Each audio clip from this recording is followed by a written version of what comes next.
I'd like to say what an honor it is to speak to all of you. Szeretném megmondani, hogy nagy megtiszteltetés, hogy mindannyiatoknak beszélhetek. This large crowd of young people reminds me of the time in Chicago we met Srila Prabhupada Maharaj when Tamal Krishna Maharaj was installing the Gornatai deities. Maybe it was 1975. Srila Prabhupada was in Chicago, and there were so many young people in Chicago. Ez a sok fiatal ember, aki itt összegyűlt, az arra az időre emlékeztet, mikor 1975-ben Srila Prabhupada eljött Chicagóba, és Tamal Krishna Maharajjal beavatták Gornitai Murtikat.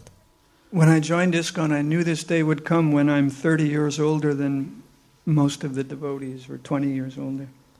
Mikor csatlakoztam az ISKCON-hoz, akkor tudtam, hogy majd el fog jönni az a nap, amikor jönnek majd a bakták, és 30 évvel idősebb leszek náluk. But even in the beginning, I looked forward to carrying Srila Prabhupada's message throughout my life and addressing people throughout my life. De már az elején azt vártam a lehetőséget arra, hogy terjesszem Srila Prabhupada üzenetét, és az egész életemen keresztül azt vigyem el az emberekhez. Govinda Dasi tells a story about Srila Prabhupada's birthday. És Govinda Dasi mesél egy történetet Srila Prabhupada születésnapjáról. Rather early in our movement, before there were formal Vyasa pujas, Srila Prabhupada's birthday occurred when she was serving Prabhupada, and Prabhupada was very simply honored. És egészen korán, mikor még nem voltak a hivatalos Vyasa puják a mozgalmunkban, akkor pont ő szolgálta Srila Prabhupádot, amikor eljött Srila Prabhupada születésnapja, és nagyon egyszerűen megünnepelték. So she baked a birthday cake. Csináltak neki egy születésnapi tortát. And she decided to tell Prabhupada that this is how birthdays are celebrated in the West. És azt mondta Srila Prabhupádnak, hogy nyugaton így ünneplik a születésnapot. So she put candles on the cake. Gyertyákat tett a tortára. Not so many as Prabhupada's age, but some. Nem olyan sokat, ahány éves volt Srila Prabhupada, de néhányat. And she said, Srila Prabhupada, this is how we celebrate birthdays in the West. És mondta, hogy Srila Prabhupada, így ünnepeljük nyugaton a születésnapokat. And you make a wish and you blow out the candles, and if you blow them all out, your wish comes true.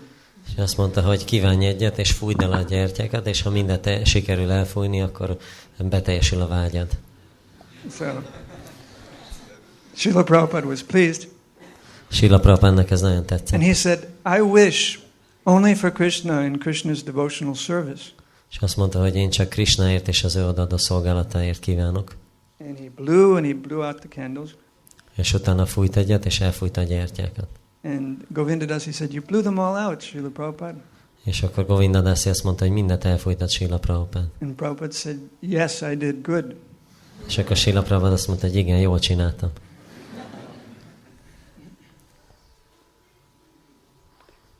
So Srila Prabhupada was very heartwarming.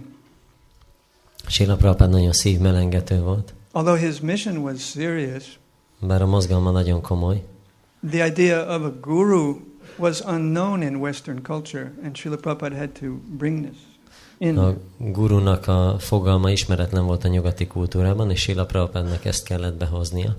Just to give you an idea what the United States was like. Csak hogy adni egy elképzelést, hogy milyen volt Amerika akkoriban. In the 1950s, I grew up watching television. Az 1950-es években, mikor felnőttem, néztem a tévét. And Kali was already advertising the sinful activities of the age on TV. És Kali már hirdette a kornak a bűnös tetteit a tévében. I saw this commercial for Temple wine. It was called Temple wine. Volt egy ilyen hirdetés, hogy egy templom nevű bort reklámoztak. And the song was, Temple wine is fine, serve it when you dine. És akkor ez volt a dal, hogy nagyon finom a templombor, és akkor így ad, amikor meghalsz. Amikor ebédelsz, bocsánat. Later, when I joined the Brooklyn Temple, I met Irmala, and I found out that her father, Mr. Manischewitz, owned the Temple Wine Company. És amikor beköltöztem a templomba, akkor találkoztam Urmilával, és megtudtam, hogy az ő apukája tulajdonosa ennek a cégnek.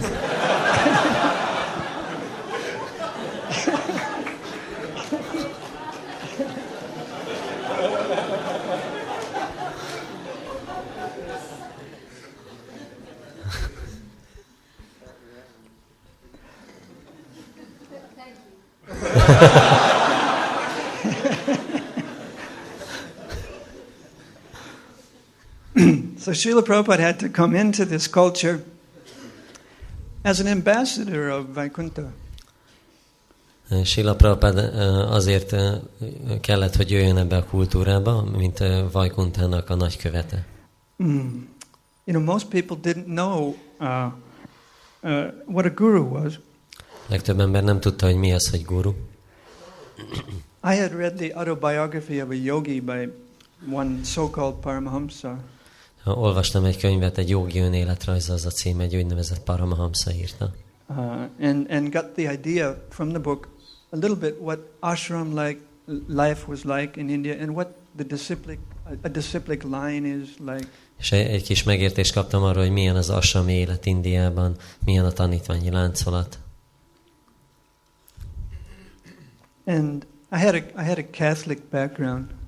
Katolikus háttérbe jöttem. So sometimes I saw priests paying, actually full obeisances, they sometimes laid down in front of the altar. És néha láttam, hogy a papok így lefeküdtek az oltár előtt, úgy ajánlották a hódolatukat. The reason I mention that is because my first darshan of Srila Prabhupada was actually him paying obeisances in front of Sri Gaura Nitai's altar. És azért említem ezt, mert amikor először láttam Srila Prabhupádot, akkor Sri Gaura Nitai oltára előtt borult le és ajánlotta a hódolatát. And I heard Srila Prabhupada, after greeting, he greeted the deities, he gave a class. És mi Murti üdvözlése után leckét tartott Srila Prabhupada. And after the class there was a kirtan. Prabhupada remained on his Vyasasana. És a lecke után volt egy kirtan, Prabhupada ott maradt a Vyasasánon. So I went up for a close look. I thought I'll now have a close look at Srila Prabhupada. És akkor oda mentem közel hozzá, és akkor gondoltam, most jól megnézem. And you know how it is when someone stares at you, you sometimes feel that. And Srila Prabhupada felt that I was staring at him, and he turned and looked at me. És amikor valakire így rábámulsz, akkor megérzi, és Srila Prabhupada is megérezte, és rám nézett. So I got the glance of the pure devotee. Megkaptam egy tiszta baktának a pillantását. And in that glance is the seed of devotional service. És ebben a pillantásban benne volt az odaadó szolgálat magja.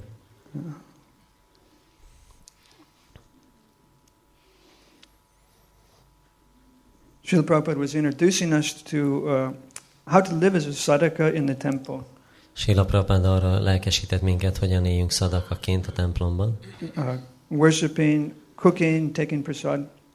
Hogy imádjuk a murtit, főzünk, elfogadjuk a prasadamot. And it was fun for us. És ez egy jó mulatság volt a számunkra. It was an alternative to material life. Ez egy alternatíva volt az anyagi élethez képest. You know, it was very distasteful actually to work in material life in America. Amerikában, az anyagi világban dolgozni, ez nem volt olyan nagyon jó ízű dolog. And Srila Prabhupada encouraged our devotion in such a gentle way. Srila Prabhupada olyan finoman biztatta az odaadásunkat. I heard the story from Jamuna Devi that the devotees were cooking in London. Hallottam egy történetet Jamuna Devitől, hogy Angliában főztek a bakták. And things were quite simple, so they didn't have furniture, they didn't even have tables in the kitchen. Elég egyszerűen volt berendezve, még nem is volt asztal sem a konyhában. In the beginning days. Az elején. And so they were putting the pots that they'd finished cooking on the floor. És amikor befejezték a főzést, akkor a földre tették a fazekakat. And little Saraswati ran into the kitchen and tripped and fell into a pot of chutney. És a kis Saraswati beszaladt a konyhába, megcsúszott és beleborult egy fazék csatniba. So the devotees wondered whether they could offer this. They decided to ask Srila Prabhupada. És akkor a bakták nem tudják, hogy ezt fel lehet-e ajánlani, és gondolták, megkérdezik Srila Prabhupádot. And Srila Prabhupada said, yes, it's no problem. Actually, he said Srila Prabhupada azt mondta, hogy nem baj, fel lehet ajánlani. He said, actually, it was already offered by the devotion that you put into the cooking. És azt mondta, hogy igazából már fel volt ajánlva az odaadás által, amit a főzéssel beletettetek. So in ways like this, Prabhupada encouraged the Sankirtan mission. Ilyen módon lelkesítette Srila Prabhupada a Sankirtan mozgalmat. I think of Srila Prabhupada primarily as a preacher of the Bhagavatam and Bhagavad Gita. Srila Prabhupada általában úgy gondolok, mint a Bhagavatam és a Bhagavad Gita prédikátorára. He was a lecturer, he was an author. Előadásokat tartott, szerző volt. And he was in all respects the right person to hear from, as the Shastra recommends. We find the right person. És minden tekintetben a megfelelő személy volt, akitől lehet hallani, ahogy a Shastra is ajánlja, hogy a megfelelő személytől halljuk. There's so many shlokas that describe the right person to hear from. Olyan sok slóka van, amelyik leírja, hogy ki a megfelelő személy arra, hogy halljunk tőle. He has to be mukaritam. He has to speak the absolute truth and Az abszolút igazságot kell mondania. so Srila Prabhupada was doing this, but yes, he was a Paramahamsa, as Shiva Maharaj said. Srila Prabhupada ezt tette, és egy Paramahamsa volt, ahogy Shiva Maharaj mondta. He wasn't part of this world. Nem ennek a világnak a része volt. And he wasn't offering a sectarian movement. Nem egy ilyen szektáriánus mozgalmat ajánlott. He was free of upadis. És mentes volt a megjelölésektől. Upadi. Yeah, that's bodily designation. He wasn't an Indian. Az upadi az a testi megjelölés, nem volt indiai. He wasn't an old man. Nem volt egy öreg ember. He didn't have any material contamination. Semmilyen anyagi szennyeződésen nem rendelkezett. But what was he doing? He was combating Kali Yuga. De mit csinált? Küzdött a Kali Jugával. 5,000 years ago when Shukadev spoke to Maharaj Pariksit, 5000 évvel ezelőtt, mikor Sukadev Goswami Maharaj Pariksitnak beszélt. we have the picture of Pariksit in the renounced position. He's given up his kingdom. Látjuk azt a képet, hogy Pariksit Maharaj lemondott helyzetben volt, feladta a királyságát. And we may think, well, now he wasn't protecting. After that, he wasn't able to protect anybody anymore. He renounced his kingship. És azt gondoljuk, hogy utána ő nem volt képes senkit sem megvédeni, mert lemondott a királyságáról. But actually, in his renunciation, by hearing the Srimad Bhagavatam, De igazából a lemondásában, amikor hallotta a Srimad Bhagavatamot, he continued the protection. He extended the protection into the present day, through the thousands of years that have passed since he left. igazából kiterjesztette ezt a védelmet egészen a mai napig, a sok ezer éven keresztül, mióta elment. So Maharaj Pariksit is still protecting us because we're still under the protection of the Bhagavatam. Maharaj Pariksit most is védelmez bennünket, mert a Bhagavatam védelme alatt állunk. One scholar, Thomas Hopkins, who did a PhD thesis on the Bhagavatam, Van egy tudós, Thomas Hopkins, aki a PhD munkáját a Bhagavatamból írta. said that he really appreciated that Srila Prabhupada had made the Bhagavatam available widely to the entire public for the first time. Ő azt mondta, hogy nagyon értékeli azt a dolgot, hogy Srila Prabhupada széles körben hozzáférhetővé tette a Bhagavatamot. So Prabhupada was a real fighter, like Pariksit Maharaj. Prabhupada is egy igazi harcos volt, mint Pariksit Maharaj. He was fierce, like Arjuna. És annyira hősies, bátor volt, mint Arjuna. But he was also gentle, like Prahlad Maharaj. De ugyanakkor olyan lágy, szelíd volt, mint Prahlad Maharaj. Prahlad Maharaj especially recommended that through education people imbibe Krishna consciousness, starting at a young age. Prahlad Maharaj különösen azt ajánlotta, hogy az oktatáson keresztül sajátítsák el az emberek a Krishna tudatot, egészen kicsi kortól kezdve. And what to speak of continuing Krishna conscious education at all levels. És nem is beszélve arról, hogy tovább kell folytatni a Krishna tudatos oktatást minden szinten. In one letter, Srila Prabhupada recommended to one devotee that we align ourselves with a university and have that university accredit our educational program in the Bhagavatam philosophy. És egy levélben Srila Prabhupada azt írta az egyik tanítványának, hogy szövetkezzünk egy egyetemmel, és akkreditáltassuk a Srimad Bhagavatam oktatási programunkat az egyetem által. And now that's happened in the last 5 years. És ez megtörtént az utóbbi 5 évben. This June I attended the graduation at Bhaktivedanta College, where I had been serving for the last 4 or 5 years. Idén júniusban végzem el a Bhaktivedanta College-ot, ahol az utóbbi 4-5 évben szolgáltam. And for the first time in ISKCON, six students received Bachelor of Theology degrees from the University of Wales, which is our partner in education. És így BA végzettséget szerezni 6 bakta, aki elvégezte ezt a főiskolát a Walesi Egyetemtől, amelyikkel affiliációban vagyunk.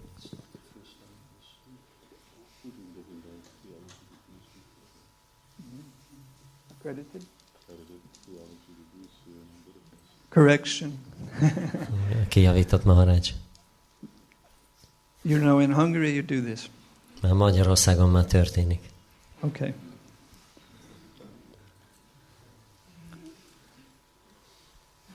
You have to accept the facts. So, just to finish, I'd like to speak about Prabhupada, how he educated in a certain way that was compatible for us to understand. És a végén szeretnék beszélni arról, hogy Srila Prabhupada úgy oktatott minket, ahogy az megfelelő volt a számunkra, hogy megértsük. He used the phrase in the Bhagavatam, Kaitava Dharma, once.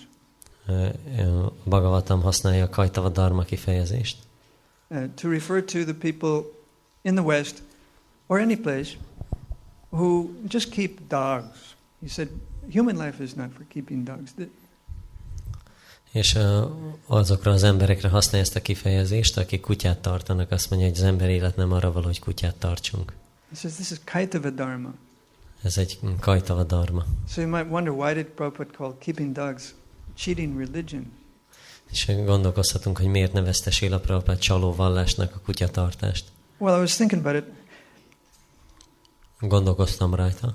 You know, there's a kind of religion that people follow in the sense of just being involved in society. They think that just to maintain themselves, maintain a family, and work in the bodily concept I and mine. They make a religion out of it. Vannak emberek, akik az anyagi társadalomban való munkából és a családfenntartásból egy vallást csinálnak. And then they treat their dogs like some special persons. És akkor úgy viszonyulnak a kutyához, mintha valami különleges személyiség lenne. Instead of devoting energy to puja or worshiping God in their house, they worship their dog.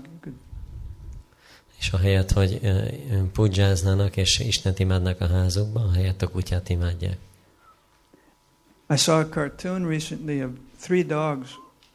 Láttam egy ilyen rajzfilmet, 3 kutyáról szólt. And they were dressed up in the kind of clothes that people put on their dogs.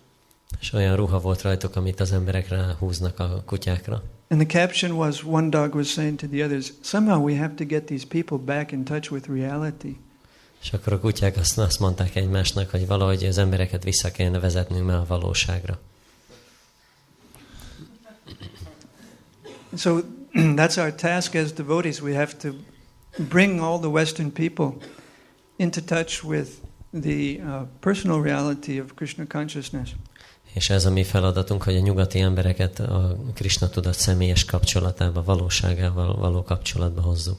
And that's what Prabhupada taught by his example and his teachings.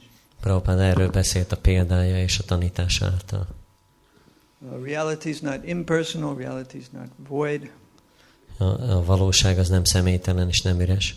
But reality is personal relationship with Krishna. We at the end of our life we can come to Krishna, he says. A valóság az egy személyes kapcsolat Krishnával, az életünk végén Krishnához jutunk. He says, come to me, if you worship me, you'll come to me. Azt mondja, hogy ha engem imádsz, akkor hozzám jössz. And that's what Prabhupada said in the first lecture I heard. Ezt mondta Srila Prabhupada az első leckében, amit hallottam. And when he said, you come to me, his eyes were closed, his hands were on his knees, and he was very relaxed.